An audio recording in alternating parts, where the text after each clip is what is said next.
ओडिशारू पश्चिमबंग को गंजेई चोरा चालान बेले पिकअप भैन समेत विपुल परिमाण में गंजेई जबत करिछि पश्चिमबंग पुलिस। गंजेई चोरा चालान घटन में 2 जन गंजेई बेपारी को गिरफ्त करी अधिक तदंत करुछि।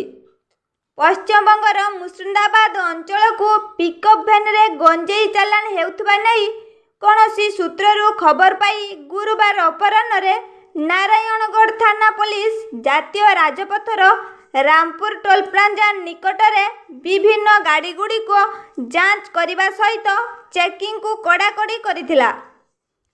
संध्या समय रे पिकअप भैनटी द्रुत गति रे आसुथिबा देखि संदेह रे अटकाई जांच करिबारु पिकअप भैनटी बाहर को खाली देखा जाउथिले मध्य भैन रो लुहा काटी ता भितरे गंजेई पॉकेट सबू भर्ती करी नेउथिबा देखा जाइथिला। पिकअप भैन सह गंजेई जबत करी 2 जन बेपारी को गिरफ्त करिछि पुलिस। जनक घर ओडिशार हेइथिबा बेले अन्य जनक घर मुर्शिदाबाद अंचलर बोली पश्चिमबंग पुलिस सूत्ररू जଣା पड़िछि।